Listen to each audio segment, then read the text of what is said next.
Dead men tell no tales, but their ships speak volumes. Welcome to the Cursed Compass, where we explore the darkest maritime mysteries.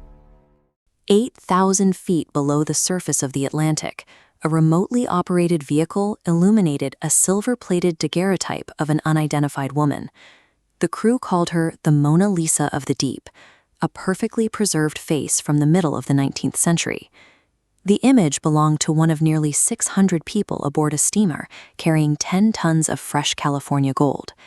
When the ship disappeared in 1857, it became the largest maritime treasure loss in American history, setting the stage for a recovery effort that would eventually consume the man who led it. That wealth began with the 1848 California gold rush. In less than a decade, tens of thousands of miners extracted hundreds of millions of dollars in gold from the Sierra Nevada foothills, creating a sudden, massive influx of capital. Because overland travel across the continent was slow and dangerous, the gold moved by sea. Ships sailed from San Francisco to Panama, where the treasure crossed the isthmus by rail before being loaded onto New York-bound steamers. The massive volume of gold on this specific route made vessels like the SS Central America a primary pillar of the 19th century U.S. economy. These ships provided the physical gold reserves that kept eastern banks solvent. In September 1857, the Central America sailed directly into a Category 2 hurricane off the Carolinas. A leak near the paddle wheel flooded the boiler room, extinguishing the fires and killing the steam pressure needed to run the ship's mechanical pumps. With the engines dead, the ship began to settle. For 30 hours, 400 passengers, many of them wealthy men wearing rugged miner's clothes, formed a human chain in the pitch black, bailing water to keep the hull afloat. Commander William Lewis Herndon remained on board to coordinate the rescue of the women and children. This dark stone obelisk at the U.S. Naval Academy stands as a memorial to his final acts. Once the lifeboats were away, Herndon donned his full dress uniform and went down with his ship. The sinking took 10 tons of gold to the seafloor. Because the New York financial system relied on those incoming shipments to settle debts, the sudden loss of the Central America's cargo directly triggered the Panic of 1857. The disaster claimed 425 lives and collapsed the national economy, marking the start of a cycle of financial and personal ruin tied to the cargo. In the 1980s, an Ohio engineer named Tommy Thompson set out to find the wreck. The challenge was massive. He had to locate a single 280-foot hull within a search area covering thousands of square miles of open ocean. Thompson's team digitized 33 survivor accounts, cross-referencing coordinates, wind speeds, and current drifts to build a mathematical model. They processed these using Bayesian search theory to assign probabilities, identifying a single hotspot where the ship most likely rested.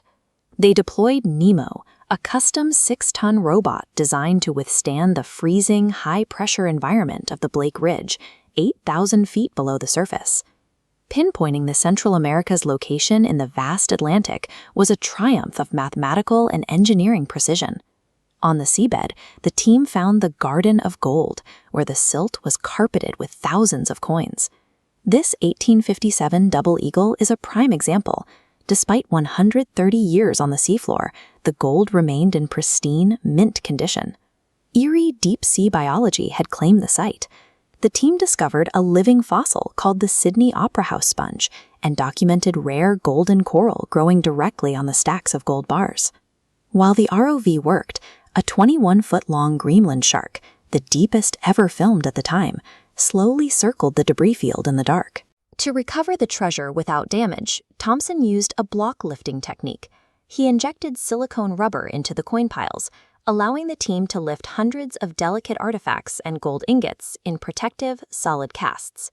Over the course of 130 years, the cold, high-pressure environment had integrated the industrial wreckage into a thriving alien habitat. The gold's return to the surface was a sensation.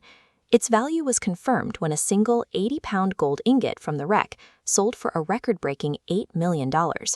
But the wealth triggered an immediate legal conflict. 39 different insurance companies filed suit, claiming they owned the gold because their firms had paid out disaster claims more than a century earlier. This sparked a decade of litigation. The battle centered on maritime law, whether the treasure was legally abandoned property or subject to salvage rights that would return the bulk of the wealth to the insurers. The legal system turned the discovery into a liability. The treasure generated immediate chaos above the surface, closely mirroring the devastating financial disaster it had originally caused in 1857. By 2005, Thompson's own investors and crew members began suing him, alleging they had seen no financial returns from the millions of dollars in recovered gold. Facing mounting legal pressure, Thompson moved millions to offshore accounts and vanished in 2012, spending years as one of the most intelligent fugitives in the country. His run ended in 2015 when U.S. Marshals apprehended him at a hotel in Florida. Today, the gold of the SS Central America remains a corrupting force.